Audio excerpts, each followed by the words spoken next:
What do you take away from performing on an international show like that? So that was a very, very special tour, I would say. We did 17 concerts in Germany, Switzerland, Austria, and Italy. I saw a different side of classical music, which, helped me make up my mind, in fact. Following classical music, I had to be in Europe. You can see the state of classical music today in India. Over there, it was so different. The churches, we would perform in these huge churches and it would be packed. Yeah. And it's totally different. Whereas in Goa, of course, there are people who are trying to revive or still keep that culture. But I don't see a lot of support from the government and all coming towards Western classical music. So that is the reason why after coming back, I thought and I shifted to pop music.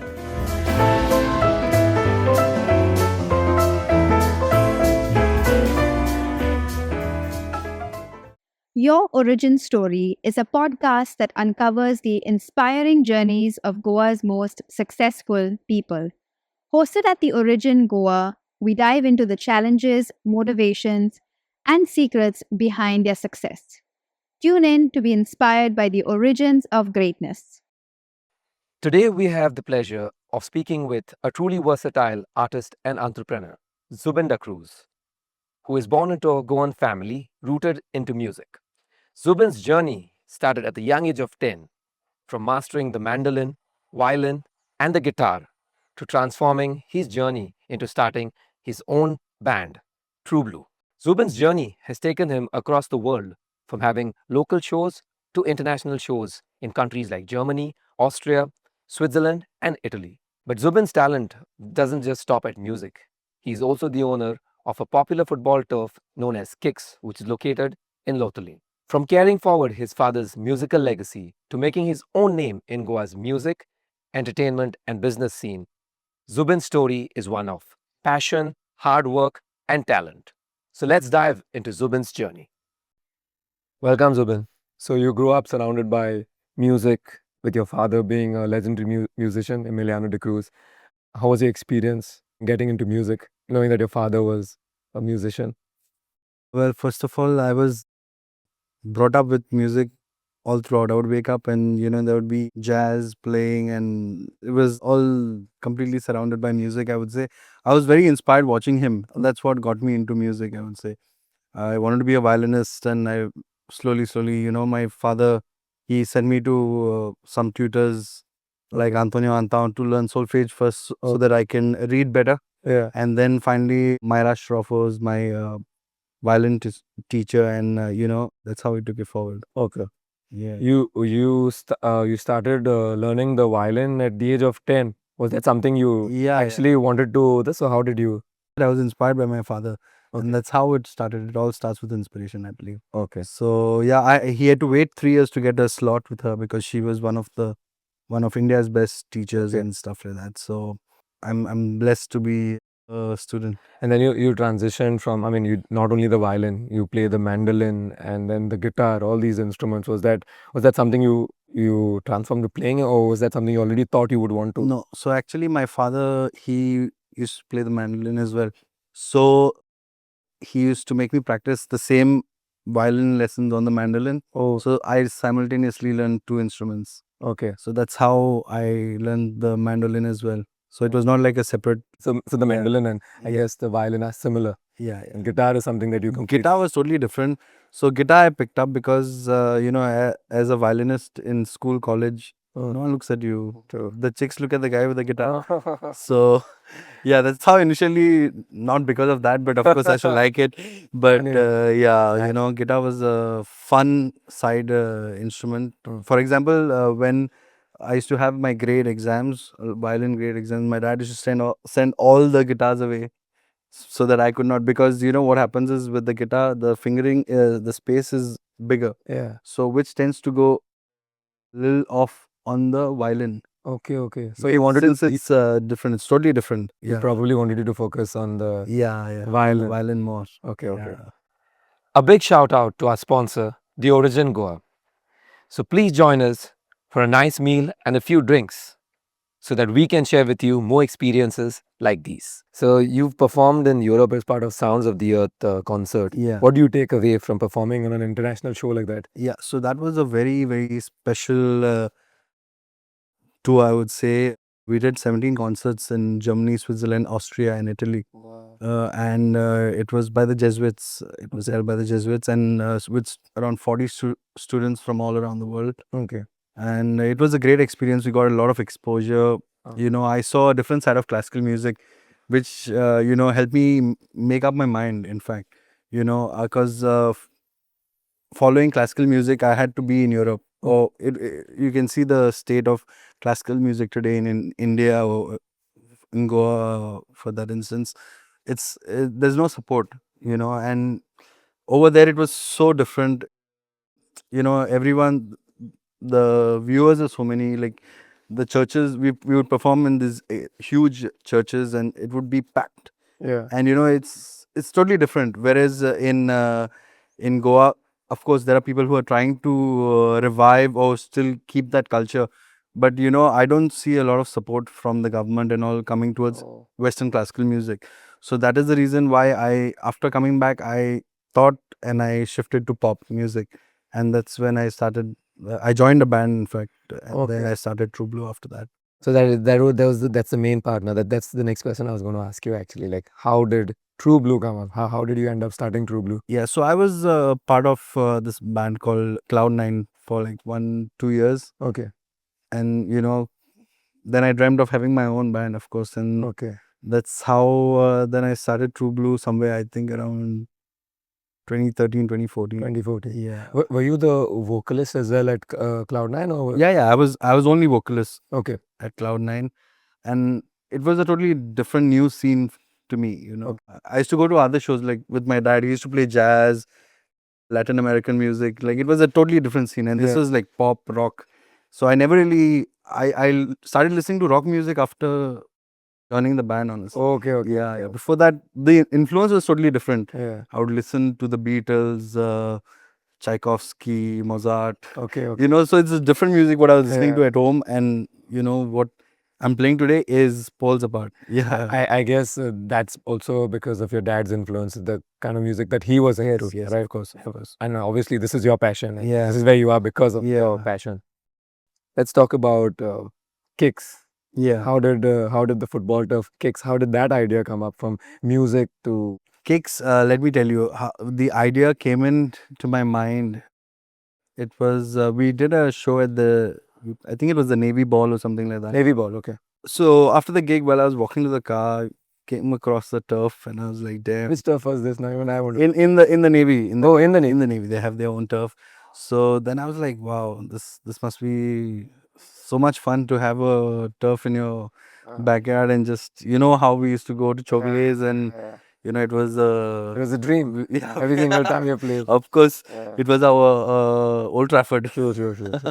And so then I was like, okay, it stuck in my head. But then we were always busy with shows, a lot of shows, this, that. Then when COVID hit, it was the first wave. We enjoyed, we chilled, and then came the second wave, and then it was like troubling, disturbing. At the same time, I was thinking also in the first wave, like the jobless literally have no work, no shows at all. Couple of online gigs, this and that, but that's not enough.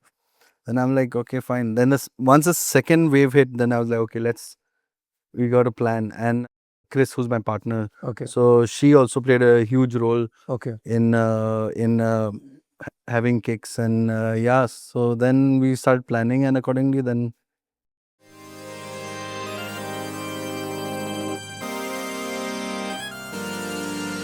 Looking for a place to unwind? Discover the Origin Goa, where craft cocktails, mouth-watering food, and unforgettable vibes come alive.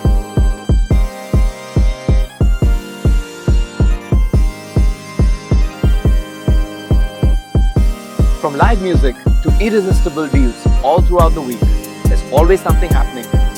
Why wait? The evening starts at 5 p.m. Why wait to find out about what everyone's talking about? I'll be here, probably enjoying one of these. Let's make it a night to remember. The Origin Goa.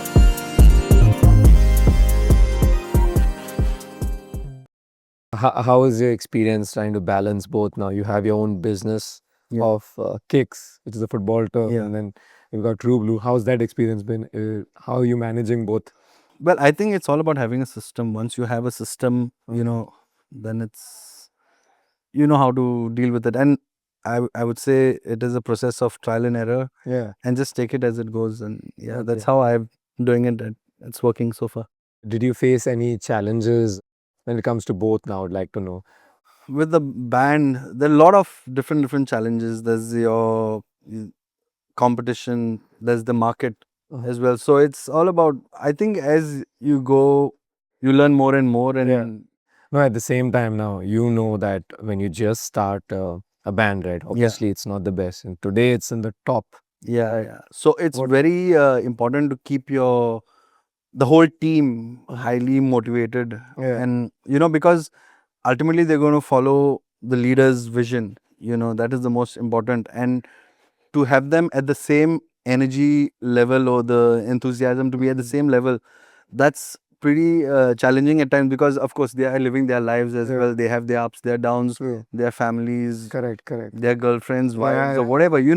So not everyone's living at the same pace as you. So to expect them to be there, Yeah. it gets a little challenging at times, but they're proud of being a part of True Blue. So I think that brand helps, Yeah. and they get them motivated. Imagine that you start off here and now you're there. It's Yeah. amazing feeling, isn't it? Of course, of course.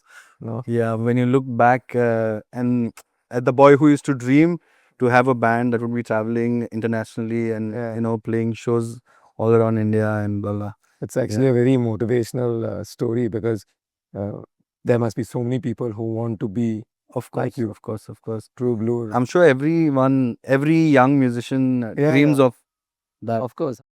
So you've performed shows locally and internationally. Yeah. Is there a particular event or any memorable moment that you would like to share with us?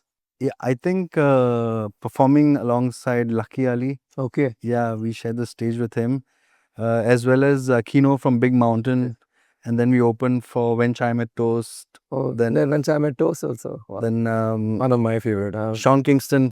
Sean Kingston. Also. Yeah, when he came to Goa. So yeah, I think these moments, and I think every show has its own kind of a high, I would say. It's an energy exchange, I feel, and that's the most important. It's like people who listen to music, I mean, they have their own favorites, own artists. Yeah, I'd imagine you have the opportunity of playing with them live. I mean, that feeling would be cool. of course. Really cool. Really cool. So, Zubin, is there any show that didn't go as planned, and was there anything that went wrong you'd like to share with us? Yeah, in fact, it happens at many shows. Okay. Especially outside Goa, because in Goa we use our own equipment and stuff like that. Last time we went we had an international gig. They didn't have a particular kind of in-ear monitors Okay. and stuff, and we had to go back like old school to the wedges, because now we're used to using in-ear monitors. Yeah. So yeah, after many years, you have to ultimately adapt, and the show must go on. And it was a great show. But surprising that at an international show that they didn't have. Yeah, it does happen. Depends on the vendors also. Every place. Sometimes you get a good vendor. Sometimes you don't get a good. I thought we were backward, but now I seem like same. Yeah, Crazy. the odds. Yeah. So Zubin, I guess every wedding has like a different set of songs. How do you decide what songs to play, or what songs do you pick? So it also depends, on what kind of an event it is. Okay. What is the requirement? Sometimes there are clients who have a specific requirement. They know what their crowd is and what they want. Yeah. Like many people tell us, we don't want Hindi at all. Yeah. It's got to be hardcore English. Some tell us it's only rock. Yeah. For a corporate, mostly it is like full Bollywood. Okay. So it depends on what is the requirement. And also, for weddings, I try to keep in touch with the couple just to know their vibe. Sometimes I ask for their Spotify list, because just to understand what kind of music they like in. Okay, but you're You know, flexible with. Of course, we have Yeah. a very vast repertoire, so I don't think that. But that's nice Well, because I know of bands that they want to play just their music, and I think that's not. That happens with every band, I would say, initially. Okay. When you're a new band, your song list is just maybe 40, 50 songs. Today we have a list of probably around 300 or 400 songs. Wow. Imagine, Yeah, right? yeah. It's your own wedding and they're not ready to play the music that you want and you're Yeah. paying them to play music at your wedding. No, but also I would say sometimes there are some ridiculous Okay. requests which they would ask for songs which are entirely, like DJ based. Okay. Where you need that music production and all, which is very difficult for a live band of Yeah. 4 or 5 people or 6 people Okay. to make those Yeah. kind of sounds, and the tones are sometimes very difficult. Totally understand. Yeah, yeah. I would say if you would give the client a choice of sending a list of songs Yeah. that they would like the band to play, then you can decide. Yeah, yeah, of course. Give a reason, obviously. We are very. Cannot be played for so and so reason. Yes. Simply because maybe it's not matching the other songs that are going to be played. Yeah, Like we require other equipment. Yeah, like some, for example, if a client comes to me and tells me to play a song by Martin Garrix or something like that. What are you going to do? It's we are a live band and that's a totally different genre. So of course we can maybe do a different version of it, Okay. but we cannot. can't, You it's can't. You impossible. can't. Literally. Yeah. So, but there are some people sometimes they make Okay. ridiculous requests like that. But yeah, you gotta just in a nice way decline. Yeah. Okay. Okay. So Zubin, could you explain to us what goes on at the back? Like how do you start preparing for a particular show, like introduction of new songs? How does the team work together together? So I would say first of all, it's important to be motivated all the time. Okay. You need to know. You need to always keep your ears open to new songs coming out. Yeah. Also know what the market is like, what songs are working, this, that. So it's a lot of research also, Okay. and then you gotta decide, share the song to all the musicians. Everyone comes ready with their parts. Yeah. And we practice like 2 to 3 times a week if you're free. Okay. Yeah, yeah. I thought of something else, like for example, leadership. Right? You're the Yeah, leader of the yeah, band. yeah. How does that work? Agreements, disagreements. How to convince them? How would you go about that? So it depends on every band, every band has a different way of Yeah. doing things. Where in my band, I'm the leader, so I take the final call. Of course, I take everyone's ideas into consideration, and if it's a good one, why not? Ultimately, it's for the team. Have there been times where like one of the members or more than one of them disagree about something? How do you deal with that? You do agree, disagree, but yeah, ultimately, you have to come to a solution which is in the best interest of the band. Okay. And so everyone sticks by it because ultimately it's a team. Yeah. It's not a one-man band. So do you have any pre-show ritual that you follow? Any kind of Yeah, like we just come together and just talk. I just give them a brief of how the gig is gonna be like, and we say a small prayer, and then we all put our hands together and we just say "Ow, ow, ow." Yeah. Nice. So that's what we do before every gig, and that gets us charged and pumped, and just go Great. on stage and Great. give our all. Yeah, yeah. So having these two, this business and this band, do you have anything planned? Any project you've got planned? Anything in mind? Anything in the pipeline that? Well, with the band, it's. I would love to have some original music out as well, but it's a lot. Showbiz is divided into 2 parts. One is the business side, one is the creativity side. Yeah. So you have to get a good balance of that. And being in a cover band, it's very difficult to do original music, I feel, because to do original music, you need to be inspired and completely into a different, mindset. I do try to write some songs. I have some, but I've not published them yet. Any reason why you've not? Like I said, it's a different market altogether. Okay. The indie market, and we are in the commercial market, I would say. But going here, it's a totally different ball game. Like maybe I've reached here in this market, but this is a completely different world. But you still think that you want to do something with the songs that you've written? Of course, I wouldn't playing them to myself. But yeah, hopefully someday soon. So, looking back at your journey, is there any advice that you think you should have got when you started that you'd like to? Honestly, I would say today the kids are already at a head start because you have YouTube. Mm. They have the technique of back in the day. We would look at a guitarist and be like, wow, it's crazy. Oh. Today you have kids of 18, 20 Yeah. year olds who are playing like at True. that level. Yeah. So advice would be more just keep practicing, and as a band to be good, you need to know the business side of it also. Yeah. So that is a very important aspect. It's not just about starting, but maintaining balance and consistency. I Yes, would say would that be is the very most important, right? difficult part. Like they say, it's difficult to get at the top, but once you're there, it's even more difficult to stay there. Yeah. And yeah, it is very difficult because everyone wants to be there. Who doesn't Yeah. want to be at the top? True. Staying at the top Staying is at the more top, important yeah, than being yeah. the top, right? And also, when we were young, we always were the underdog. So we never really felt the pressure. It's only once you're up there. Yeah. Now it's like, all eyes are on you, It's correct. kind of, and it's pretty difficult. One bad show you lose a lot of followers. It means a lot. Yeah. So that consistency, being at 100 all the time, whether you have the same team, some musicians not there, you got to see that that product is not compromised. Yeah. Speaking of bad experiences, I wanted to ask you this question about time restrictions, for example. Yeah. How has that been for you guys? Honestly, I see a change in people today. Weddings are starting much earlier. Okay.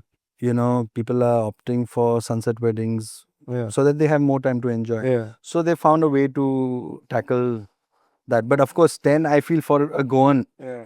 keeping in mind Goa is the party capital of India, Mm. I think 10 is, they need to be a little more lenient, True. or at least have different laws, Yeah. change it a bit. But I don't know.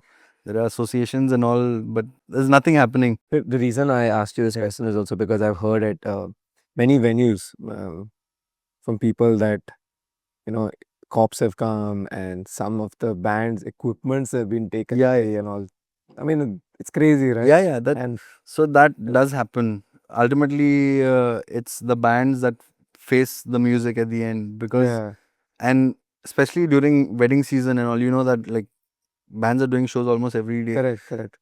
And if their sound is taken, then your whole night is gone. Next day you need the sound, Correct. irrespective. Yeah. No one shows up. Yeah. But when everyone's drunk, they say, "Don't worry, I'll take care of the Yeah. cops. I have everyone. I know this one, that one." I just say, "Show me the paper." Yeah, correct. Right. Yeah, that's the best. Yeah. No one can argue once you have the permission. True. But Have you all had any incidents where people have tried to push on to say, give me one more song or play yeah, one? yeah. So I've in fact, it happened last December. One guy came, I know this one, I know that one. I said, okay, just tell the cop to call me from his official number, minimum, and tell me to go on. I have no problem. Cop is not willing to do that. Why should we take the risk correct. if the cop himself is not willing to take the risk? Exactly. And for a guest like that, it is just one evening. One evening. You have an Exactly. entire year and years to pay of playing music. Yeah, of course. So Zubin, what advice would you want to give young musicians who would like to start a band? How should they go about it, knowing the experience you have? Yeah. To start a band, most importantly is to have, I think, the drive. That's most important. If is you need to know where you want to be. That's very important. And of course, everyone needs to be good at their parts, come well rehearsed. It's a recipe ultimately. Okay. It's a dish rather, with everyone brings their bit and their emotion, and that's what creates the magic, I would say. And when we all believe in practice makes perfect. Of course. You can wing it, but it's always better with practice. So, Zubin, thank you very much for coming on to our show. And I really enjoyed this experience. And we hope that whatever advice and things you shared with us motivates all these young musicians Of Okay. course. And it was a pleasure hosting you. Okay. Thank you for having me. Pleasure.